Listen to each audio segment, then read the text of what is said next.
Hello, beautiful people. Welcome back to my channel. This is part 4 on our series on servant leadership.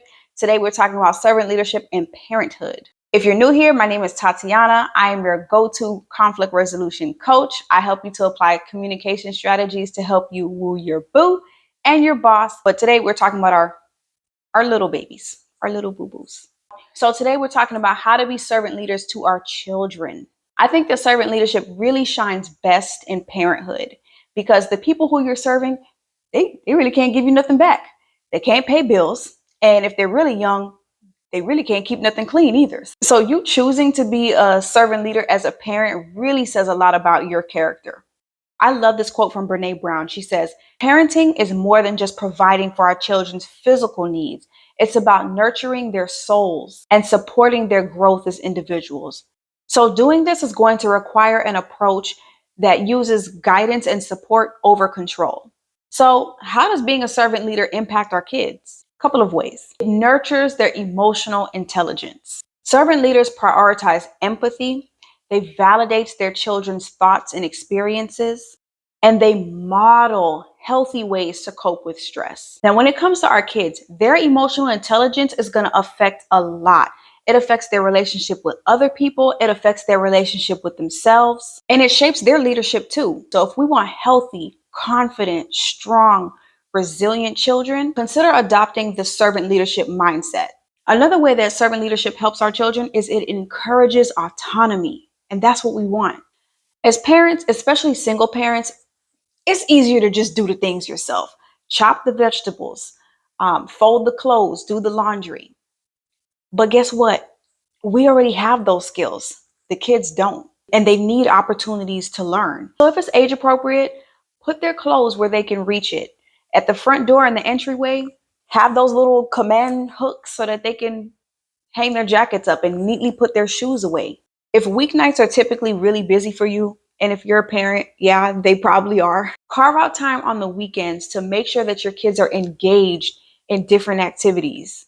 And I'm talking about around the house, cooking, cleaning, starting a new project. If you're going somewhere on the weekends, get their input. Hey, where do you want to go? Empower them to make decisions and take ownership of their actions. You choosing to offer guidance and support over the traditional control, not only does that give your child the opportunity to really express themselves and have the freedom to figure out what it is that they like and what it is that they're good at, they develop confidence in their abilities. The complaint is always, well, these kids are so weak and they're so sensitive. And I'm not going to debate if that's a good or a bad thing.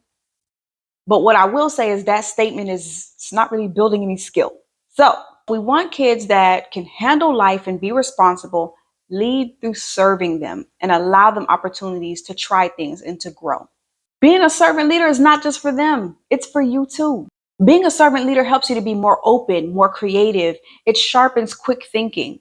As a servant leader, you're looking for non-traditional ways to guide and to discipline your child. You're challenging old, ineffective ways of thought, and you're choosing to parent based off of the needs of the child that's right in front of you. That takes work. That takes work, but I will tell you, it is worth it. And I'm really proud of you for having the commitment and the desire to learn something new and to better serve your child. So we know that servant leadership is going to help our kids to be more autonomous, more responsible, be more empathetic. How do we become servant leaders? Well, I have a couple of examples for you. First thing, mindfulness. Mindfulness. Simply put, this is just having an awareness of the present moment. Mindfulness is a cognitive skill that helps to reduce stress, and it also helps us to fight that negative self-talk. Just to be real, so many of us are parenting from deep, old wounds from our past that we never healed, or we're parenting from anxiety about what's going to happen in the future. Either way it goes, our kids are getting the angriest, most fearful, most exhausted versions of us. We can change that by just being more mindful. So for us as busy adults, that means actually scheduling in those slow, quiet moments in the day. It can be taking 10 minutes when you first wake up for meditation. It could be at the end of the evening doing some restorative yoga or going for a color walk. Another way that you can work on your skill in servant leadership is practicing self-regulation, self-control. That's just the ability to take a pause between your angry feeling or whatever the difficult feeling is and the action that you take taking a pause. This requires a great deal of patience and a great deal of self-awareness. But remember, I said mindfulness. That's going to help with this. Last but not least, how do you become a servant leader? You need knowledge. You need a new set of information and tools to help you on this journey. You know how people say there's no guide to parenting?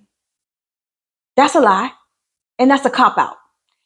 There are libraries full of books. There are podcasts full of strategies. There are channels just like this to teach us how to be better parents, how to understand child development. Many of us, just being real, we're parenting with expectations that are not in line with where our children actually are. And then we get mad when they don't meet their expectation.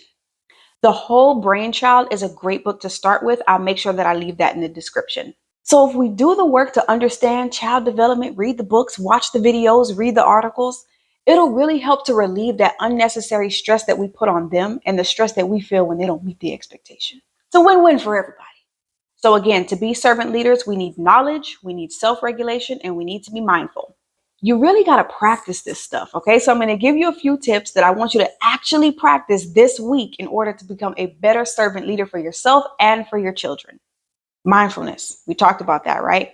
I mentioned going on a color walk. I want you, before you go out, to pick a color. Let's say it's green. And I want you to notice everything green on that walk.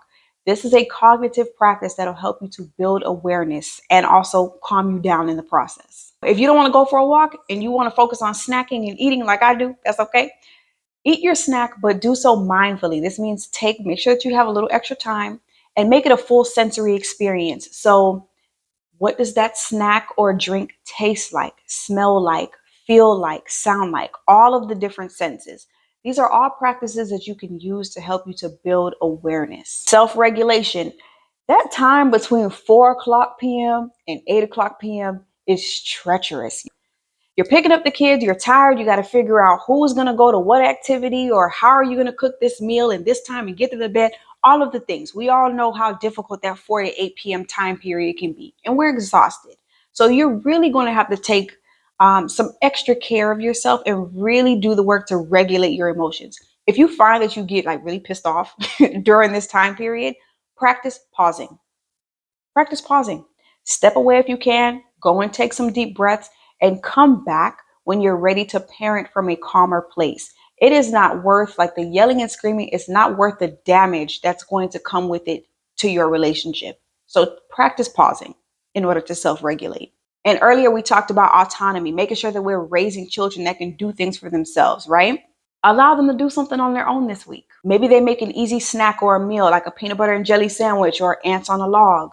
Put their clothes where they can reach it and encourage them to get themselves dressed. You might get a little resistance if this is new, so just beware, but keep going with it every day and eventually they'll get it. Go the extra mile by really expressing gratitude and appreciation when they accomplish something, big or small, and encourage your kids to do the same thing for other people. This can be as simple as saying, man, thank you for sharing your snack with your brother. That was really kind. Or, wow, you got dressed all by yourself? That's awesome. Are you proud of yourself? Now, you can and you should tell your kids that you're proud of them, but also ask if they're proud of themselves. We do this so that they don't become overly reliant on our validation or the validation of anybody else. Like I mentioned earlier, what we're doing here, this is work, but this is the most important work. You're making a conscious decision to challenge old, unhealthy tradition. You're self-reflecting, you're doing the work to manage your own emotions, you're modeling appropriate behavior, and you're holding yourself accountable. I'm really proud of you. Are you proud of yourself? See what I did there?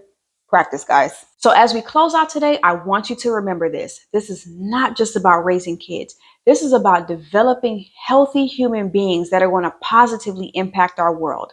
So let's commit to practicing servant leadership in our home so that our kids can go out there and positively impact generations to come.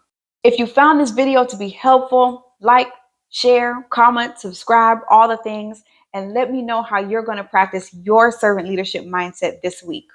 Until next time.